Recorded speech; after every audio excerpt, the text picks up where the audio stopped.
Louvado seja o Senhor por mais essa oportunidade nessa última quarta-feira do ano de estarmos aqui na casa do Senhor, encerrando a série de mensagens da carta de Tiago, uma carta muito especial, que se nós soubéssemos o valor que há nesses 5 capítulos, nós todos os dias fazíamos a leitura dele, para o nosso crescimento e amadurecimento na fé. Você pode tomar o seu assento.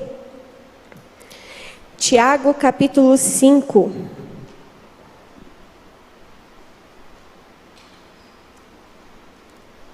Tiago, capítulo 5, verso 13 em diante.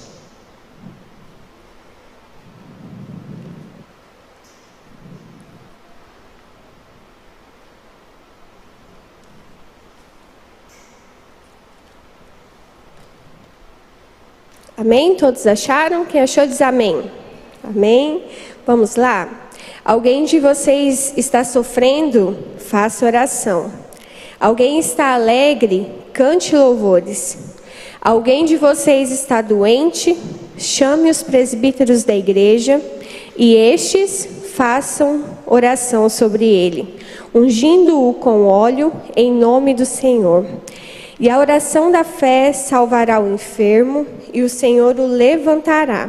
E, se houver cometido pecados, estes lhe serão perdoados. Portanto, confessem os seus pecados uns aos outros, e orem uns pelos outros, para que vocês sejam curados. Muito pode, por sua eficácia, a súplica do justo. Elias era um homem semelhante a nós, sujeito aos mesmos sentimentos, e orou com fervor que não chovesse sobre a terra, e por 3 anos e 6 meses não choveu.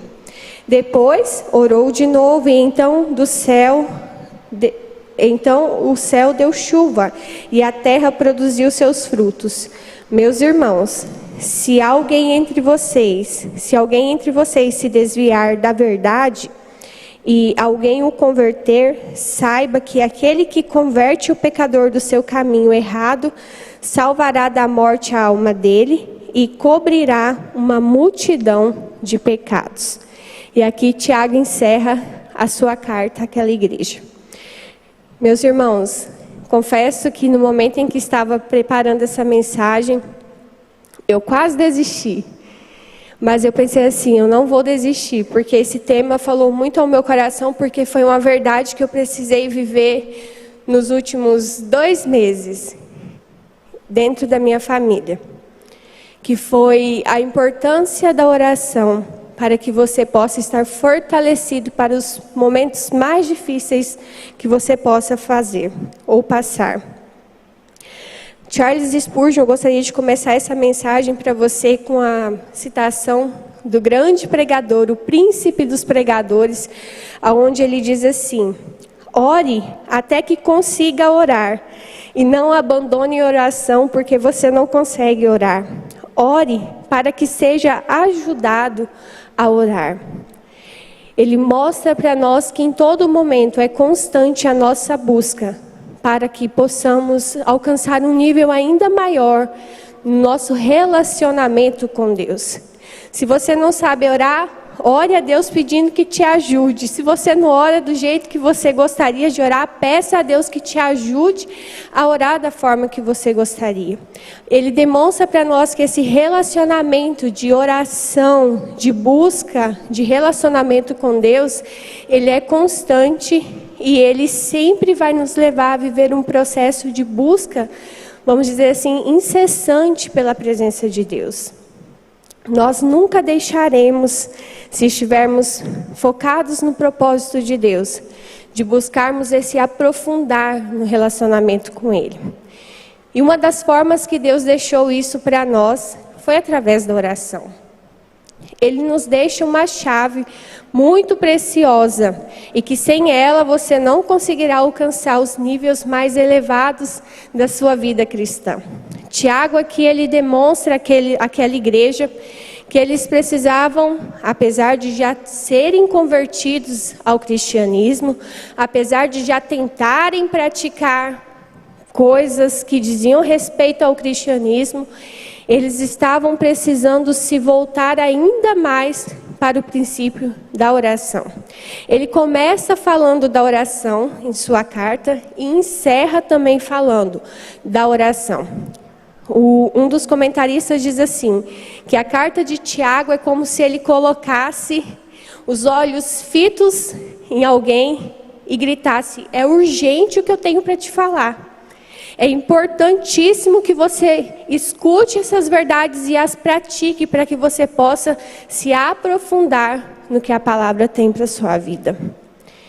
O escritor aqui, como o comentarista diz, ele mais está sendo um pregador do que um escritor simplesmente. Ele está expondo àquela igreja: vocês precisam praticar isso, vocês estão errando nisso. Porque precisava-se se voltar ao relacionamento de comunhão entre aquele povo, não só de praticar as coisas cristãs, mas de relacionamento mesmo. As crianças maiores de 8 anos podem sair, que eles estão tendo ensaio agora, para a apresentação de virada de ano, amém? Vamos lá? Irmãos, e Tiago, ele traz essa ênfase para aquela igreja, mostrando que se vocês tiverem essa prática presente na vida de vocês, como um hábito, em comunidade, vocês terão maturidade. Tiago estava buscando que aquele povo se aprofundasse e alcançasse a maturidade cristã. Que eles pudessem amadurecer no seu relacionamento com Deus e também como igreja, entre eles. O hábito da oração, Tiago aqui nesse texto demonstra que deveria ser algo prazeroso e não mais um peso para aqueles que estavam ali, naquela congregação. Deveria ser algo que não pesasse esse relacionamento com Deus. Hoje, se eu te perguntasse, o que te motivou a vir na igreja hoje? De manhã você acordou e pensou: vou para a igreja hoje. Ou será que você só se lembrou agora de tarde? Poxa, hoje é quarta, hoje tem culto. Qual foi sua motivação? Como você preparou a sua entrega ao Senhor de hoje? O que você tem para entregar ao Senhor hoje? O que você apresentou Ele hoje em seu espírito de oração? Porque muitas vezes nós buscamos ter o hábito de oração, momentos constantes. Charles Spurgeon dizia que se ele não acordasse e ficasse ali 2 horas de joelhos diante de Deus, ele seria incapaz de ficar de pé durante o seu dia diante dos homens. Tal era a sua dependência desse relacionamento com o Senhor.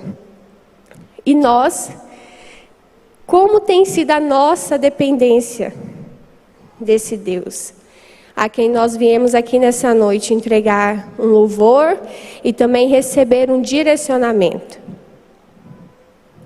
O Senhor, Ele nos sonda e Ele conhece o nosso coração. A palavra dele nos mostra de uma forma muito clara que esse relacionamento, por Tiago estar direcionando essa igreja a esse relacionamento com Deus, que eles precisavam buscar ter, era constante período de oração, era constante o espírito de oração. Esses dias estávamos conversando com o Lucas e nós temos o nosso momento do nosso café da manhã. Nós tiramos 1 hora onde nós sentamos e a gente conversa de tudo. E o dia que a gente não faz isso, irmãos, em casa, desanda tudo. É ou não é, Lucas? Parece que a gente fica meio desencontrado, as coisas não se encaixam durante aquele dia. Porque esse momento é onde a gente compartilha as nossas experiências, é onde a gente compartilha o que está muitas vezes no nosso relacionamento precisando ser acertado, é onde nós temos a oportunidade de olhar um nos olhos do outro e pensarmos aonde nós precisamos melhorar. É uma troca de atenção E por vezes isso para nós é muito prazeroso. Mas eu queria te levar a pensar que talvez você também tenha o seu momento com o seu esposo, com uma amiga, com alguém que você goste de compartilhar momentos especiais, mas a nossa convivência com o Espírito de Deus, com o próprio Deus, nosso relacionamento, ele não tem que ser algo que não seja prazeroso. A minha alegria de sentar com o Lucas não tem que ser maior do que a alegria de poder compartilhar com Deus tudo aquilo que eu compartilho com Ele. O primeiro a saber de tudo tem que ser Ele. O primeiro a perceber tudo o que acontece comigo é o Senhor. O meu relacionamento com Ele reflete naquilo que eu vivo com o meu esposo. Isso a própria palavra nos assegura. Em Efésios 5, você vai ler lá, você vai ver o relacionamento equiparado entre a igreja e Cristo, do marido e da mulher. E Paulo, ele nos mostra isso para que a gente pudesse saber que esse relacionamento não seja maior do que o seu relacionamento com o próprio Deus. Porque isso ilumina todas as outras coisas dentro da sua casa. E aqui Tiago nos mostra, de uma forma muito objetiva, que essa busca pela oração, ela precisa ser de uma forma constante na vida do cristão. Ele faz alguns apontamentos por que essa oração precisava ser constante. Porque aqueles homens estavam vivendo perseguição durante aquele período. Porque as tentações pelas práticas pecaminosas estavam todos os dias à porta daquele povo, para que eles pudessem se corromper com as práticas pecaminosas do meio onde eles viviam. Gente, veja que essa carta, ela é extremamente para os dias de hoje. As pessoas tinham falhas em uma vida que não condizia com aquilo que pregavam. Ou seja, faço o que eu falo, mas não faço o que eu faço. As guerras entre os que congregavam era constante, brigas entre os irmãos. E isso não condizia com a igreja de Cristo. E Tiago começa a mostrar para eles: se vocês tiverem uma vida de constante oração e comunhão um com os outros, vocês terão uma congregação, uma igreja diferente. E isso é muito, muito presente para nós hoje. Tiago orienta essa igreja a viver uma transformação. E isso era através do crescimento, a busca pela palavra de Deus. Ouvindo as orientações desses 5 capítulos apenas que ele traz. Ele apresenta um segredo, uma chave para que aquele povo pudesse crescer na presença do Senhor. Ele mostra que eles precisavam ouvir, receber e obedecer a palavra de Deus. Ouvindo, abrindo o coração para receber e obedecendo essas práticas de Tiago, que ele descreve, aqueles homens poderiam viver uma transformação nos seus relacionamentos com Deus, nos seus relacionamentos com os demais da congregação. Veja que o relacionamento com Deus sempre vai refletir no meu relacionamento com as pessoas que me rodeiam. Seja esposo, amigos, colegas de trabalho, aonde eu estiver, o meu relacionamento com Deus ilumina tudo isso. Como é que está a sua lanterna, gente? Já pensou?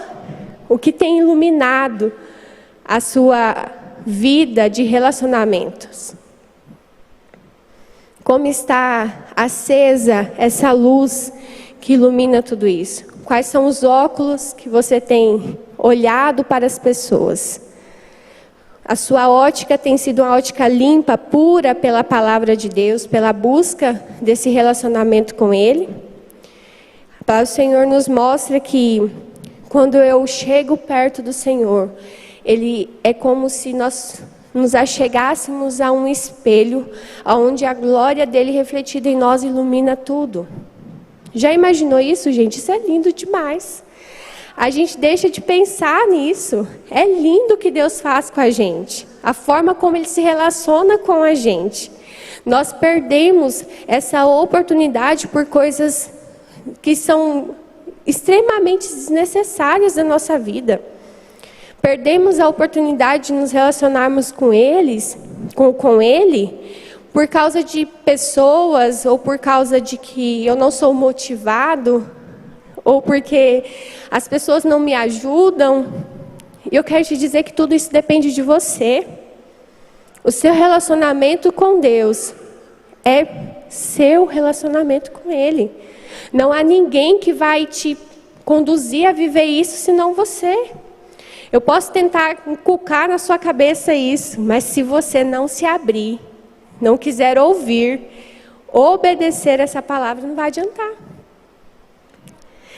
E nós precisamos olhar que a última orientação que Tiago traz para esse povo era uma orientação que os levaria a viver de forma realmente como se ele fechasse com a chave de ouro a sua carta, dizendo: se vocês fizerem isso, está tudo certo. Tiago, ele é morto em 62 depois de Cristo. É um dos mártires da igreja. E eu tenho certeza que esse homem pôde encerrar o seu ministério, crendo que cumpriu tudo aquilo que foi necessário para orientar uma igreja. Os homens que estão aqui hoje, eles são os sacerdotes de suas casas. Pense como você tem direcionado as pessoas que Deus tem colocado nas suas mãos, nesse âmbito de oração. Tiago encerra a sua responsabilidade de uma forma muito clara e objetiva. Se vocês praticarem isso, vocês serão pessoas que realmente serão salvas. A salvação alcançará a casa de vocês. Nós vemos, eu gostaria que você acompanhasse comigo agora, o verso 13, Tiago 5,13, que vai dizer assim: alguém de vocês está sofrendo? Faça oração. Alguém de vocês está alegre? Cante louvores. E Tiago nos mostra que a oração é necessária, em primeiro ponto, para os momentos de sofrimento da nossa vida. E também ele traz um outro parâmetro para os momentos de alegria. Porque às vezes é fácil você querer se achegar a Deus quando você está vivendo algo difícil. Mas a gente precisa entender que muitas vezes é no momento difícil que muitas pessoas podem virar as costas para o seu relacionamento com Deus. Por que eu falei para os irmãos que no início eu pensei em desistir, ainda cheguei para o Lucas e falei: eu acho que esse texto não daria muito certo para me ministrar agora. Para os irmãos que não sabem, alguns oraram, mas há 1 ano e 3 meses, a minha avó tinha sido diagnosticada com câncer. E ela veio para casa e tem um mês agora, fez 1 mês em Natal que ela faleceu. Minha avó foi uma mulher de muita fé. Ela falava para a gente assim: filha, eu já estou curada. Ela não aguentava o tratamento, precisou vir para casa. E ela sempre dizia assim: eu tenho fé, filha, que Deus fez o melhor para mim. E irmãos, naqueles momentos mais difíceis, onde ela já estava acamada, a gente ainda orava pedindo a cura. Ainda cria que Deus poderia fazer sobre a vida dela. E foi um momento de sofrimento, aonde a gente poderia às vezes ter se voltado, mas Deus, ela é mulher de fé, questionado, murmurado, mas o Senhor nos mostrou que, assim como o Tiago nos orienta, se você está sofrendo por algo, você precisa orar. A oração não muda o propósito que Deus está realizando. Ele muda o que você está sentindo no momento em que você entrega a Deus as suas dores, as suas emoções, os seus sofrimentos. Ele está tratando com você. Ele está tratando com o seu coração, com a sua mente. Filipenses vai falar assim: façam conhecidas diante de Deus todas as orações e súplicas, que o Senhor cuidará da vossa mente e do vosso coração. Os seus pensamentos e os seus corações serão cuidados pelo Senhor. Suas emoções serão cuidadas por Ele. Ele mostra que esse relacionamento abrange todas as áreas que nos afetam. Gente, quantas pessoas que nós encontramos hoje sofrendo e revoltadas com Deus, com seu relacionamento extremamente destruído, um relacionamento com Deus falho, fraco, um relacionamento raso. O Senhor nos vai falar que em Ezequiel havia águas profundas, águas que dão nos artérios, joelhos, lombos, mas tem águas mais fundas. E o Senhor quer que nós possamos entrar nessas águas mais fundas. E muitas vezes a gente se acostuma a ficar com a água ali no calcanhar. Tá bom, eu vou na igreja, eu escuto a palavra, na hora que o pastor está orando eu fecho os olhos. Mas e o seu relacionamento com Deus? Isso não vai te levar para o céu. Isso que você vem fazer aqui muitas vezes, vivendo nesse raso, sem ter uma vida de relacionamento com Ele, não te leva para o céu. O que te leva para o céu é um relacionamento, é se fazer conhecido. Se vocês me amam, vocês obedecem os meus mandamentos. Aqueles que me amam, amam também ao meu Pai, e eu os amarei. Ou seja, Ele ama essas pessoas, e no último dia, o Senhor vai chamar aqueles que Ele ama, Ele vai dizer: vinde benditos de meu Pai. É esse chamado que nós ansiamos através desse relacionamento. É esse chamado de dizermos assim: eu sou conhecida, o Senhor sabe quem eu sou o bendito do meu Pai, eu quero viver isso. E Tiago está mostrando, se você está sofrendo, se relacione com Ele. Se mostre que você está ali na dependência desse Deus. Se você está alegre, também não vire suas costas para o Senhor.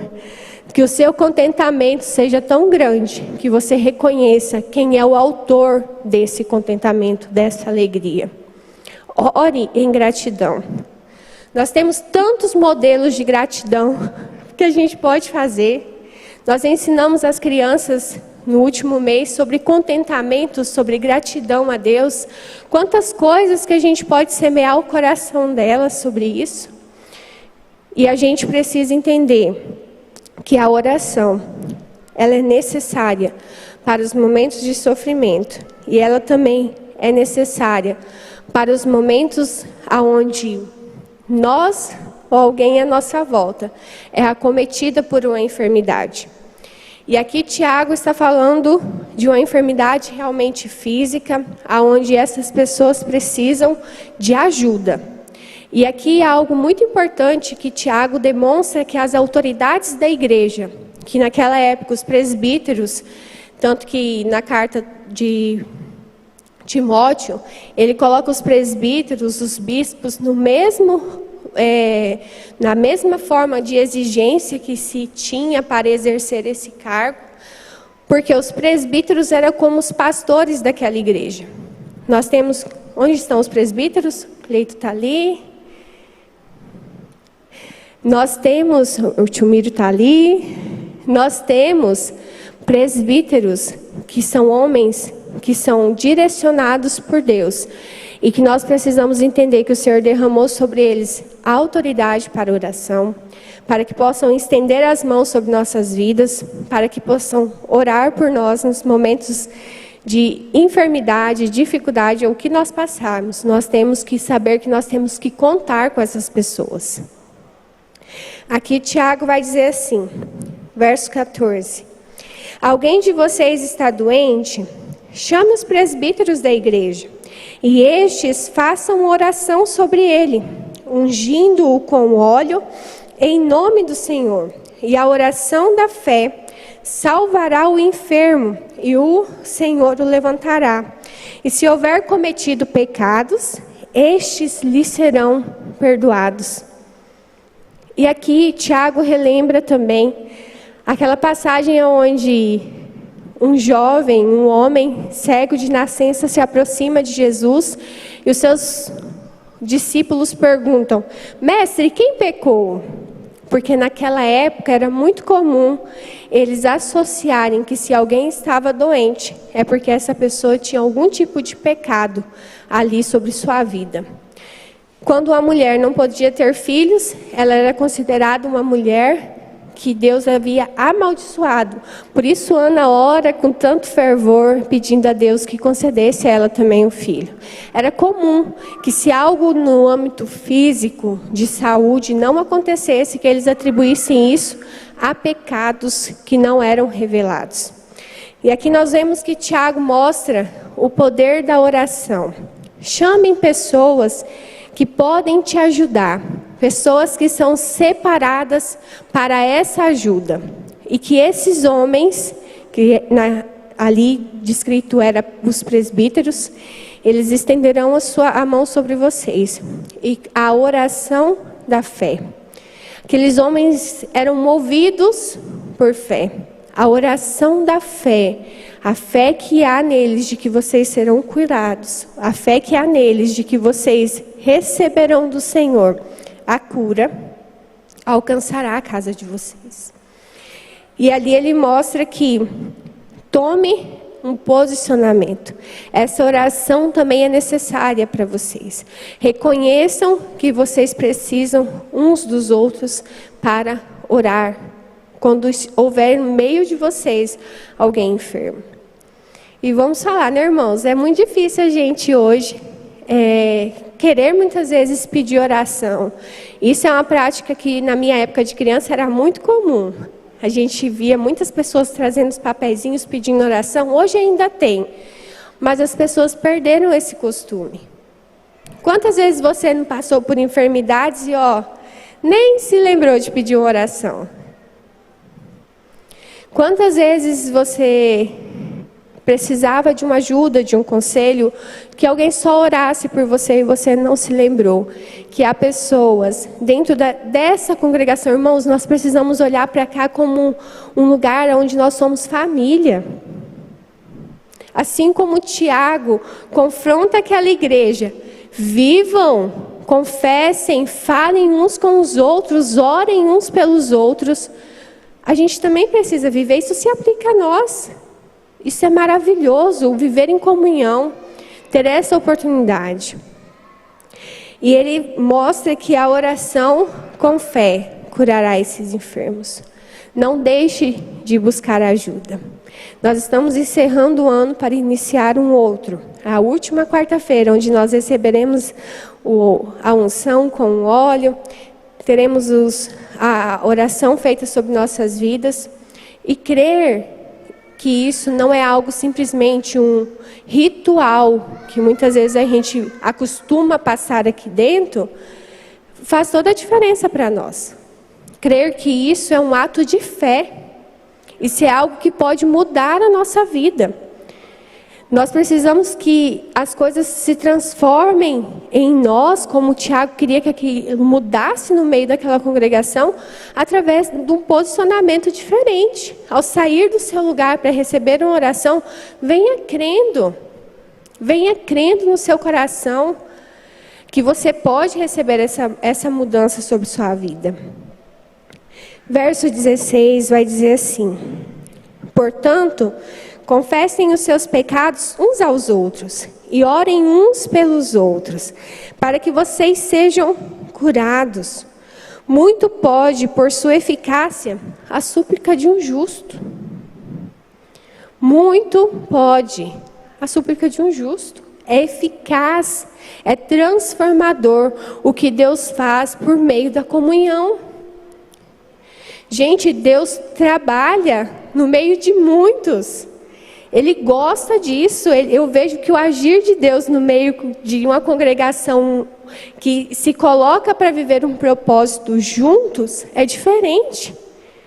Coloca um carvãozinho distante de tudo, de uma churrasqueira, ele logo se apaga, mas ajunta ele.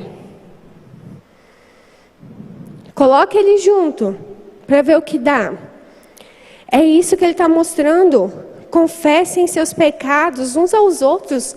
Tenham pessoas com quem vocês podem ter condições de confessar. Olha aí para o lado onde você está sentado. São pessoas que você pode compartilhar, que estão prontas a fazer uma oração por você. São pessoas que você pode contar. São pessoas que estão prontas para te abraçar, que estão prontas a te ouvir. Irmãos, quantas vezes nós somos falhos quando ouvimos algo de alguém e saímos compartilhando as fraquezas dos outros? Aqui fala, confessem, orem e acabou. Não tem mais além disso aqui. Você não tem que levar isso para frente. Confessou, orou, encerrou. É ter confiança, é saber que no meio da congregação há confiança um no outro. Essa comunhão faz diferença.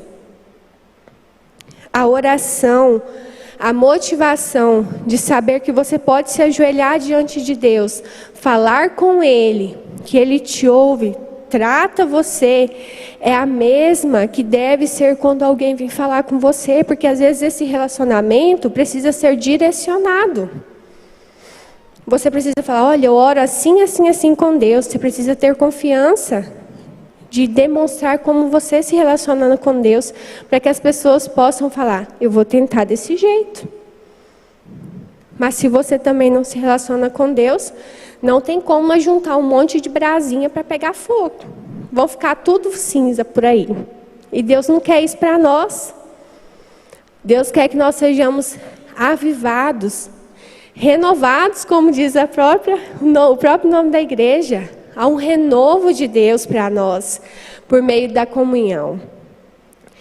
E por último, irmãos, para encerrar, o poder da oração, ele transforma a forma como nós nos relacionamos com o próprio Deus. Elias era um homem semelhante a nós, sujeito aos mesmos sentimentos, e orou com fervor para que não chovesse sobre a terra. E por 3 anos e 6 meses não choveu. Depois, orou de novo, e então do céu deu chuva, e a terra produziu os seus frutos.